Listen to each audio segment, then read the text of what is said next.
సత్య సాక్షి అనుదిన మన్నా ద్వారా మీ అందరికీ శుభోదయ. నేటి దిన సూచన మాట రోమా పత్రిక 4వ అధ్యాయం 8వ వచనం. ప్రభు చేత నిర్దోషి అని ఎంచబడినవాడు ధన్యుడు. ప్రియ కుమార కుమార్తె, ఈ లోకంలో కొన్ని విషయాలు మనము చాలా తీవ్రంగా ఆలోచింపజేస్తుంటాం. ముఖ్యంగా మనుషుల మధ్య మనవులు పొందడానికి ప్రయత్నం చేస్తుంటాం. ఒక ఆఫీసులో చూస్తే ఒక ఉద్యోగి, సాధారణ ఉద్యోగి మేనేజర్ యొక్క మన్నాలు పొందడానికి విధేయత చూపడము, చెప్పిన పనులను చేయడము, ఎంతో చక్కగా నడుచుకోవడం చూస్తుంటాం. ఒక కాలేజీలో, స్కూల్లో, కుటుంబంలో మన కొంతమంది యొక్క మనవులను చూడడానికి వారు చెప్పినట్టుగా ప్రయత్నం చేస్తూ ఉంటాం. ఎందుకనగా వారు మన పట్ల ఒక మంచి ఉద్దేశం కలగడం వల్ల వారు మనకి ఏదైనా సహాయము చేస్తారని.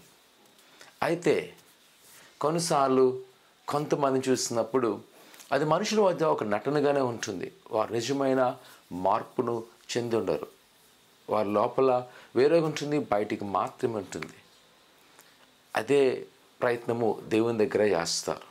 ఎలాగంటే సేవకుల దగ్గర, సాటి విశ్వాసుల దగ్గర, సంఘములో విధేయతగా ఉన్నట్టు అనిపిస్తుంటుంది, కానీ వారి లోపల మార్పు ఉండదు. ఇక్కడ దేవుని యొక్క వాక్యం చెప్తుంది, ఎవరైతే తమకు తాము నిర్దోషిగా ఎంచబడిన వాడు దేవుని దగ్గర ధన్యుడు. ఒక విధంగా ఈరోజు మనం మారవలసింది, మార్పు చెందవలసింది, లేకపోతే మనవ పొందవలసింది ఈ మనుషుల యొద్ద కాదు, కానీ దేవుని యొద్ద. ఈరోజు ప్రియ కుమార కుమార్తె, నిన్ను నేను దీవించగలిగింది నేను కాదు, కనబడుతున్న దేవుని సేవకుని కాదు, ప్రభు అయిన యేసు క్రీస్తు.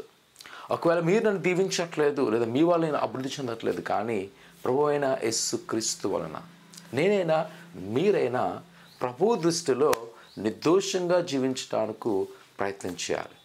ఆయన ఎలాగైతే తన ప్రజలను మనసు కోరుకున్నాడో ఆయనకు అనుకూలంగా మనము మలచబడాలి. ఎవరైతే ఆయనకు అనుకూలంగా మలచబడతారో దేవుడు వారిని ఖచ్చితంగా ఆశీర్వదించే దేవుడు. కావున ఈ దినాన మనము హృదయపూర్వమైన మార్పు చెందవలసినది. దేవుని యొక్క రాజ్యమే మన యొక్క ప్రయారిటీ అయినట్లయితే, పరలోక రాజ్యం నేను వెళ్ళాలి అనే ఉద్దేశం అయినట్లయితే మనం ఖచ్చితంగా మార్పు చెందాలి. మనం మార్పు చెందితేనే దేవుని యొక్క కృపను మనము చూడగలం. మనం మార్పు చెందడం వల్లనే దేవుని యొక్క మహిమను, ఆయన యొక్క కృప ఐశ్వర్యమును మనము పొందుకోగలం. ఇవాళ ఒకవేళ ఆయనకు అనుకూలమైన నిర్దోషమైన జీవితాన్ని మనము కొనసాగిస్తామా? ప్రార్థన చేసుకుందాం. పరిశుద్ధుడా, ఘనమైన దేవా, నీ కొందనాలు. నీ బిడ్డలైన వాళ్ళు మీ జ్ఞాపకం చేసుకొని నీ దీవెన, నీ ఆశీర్వాదం నింపండి. వారికున్న కొదులు తీసివేయండి. వారికున్న ప్రభా ప్రతి ఒక్క ఆయన నీకు ఇష్టమైన వాటిని మెరుగుపరుచుకొని అనవసరమైన వాటిని తీసివేటకు హృదయాలను భద్రపరచండి.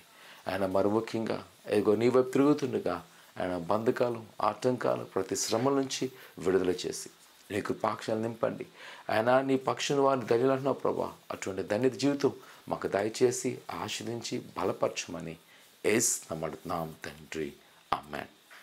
ప్రభునందు నమ్మకొచ్చి మనం మారుదాము. ఆయన గొప్ప కార్యం మన పట్ల చేయను గాక, ఆమేన్.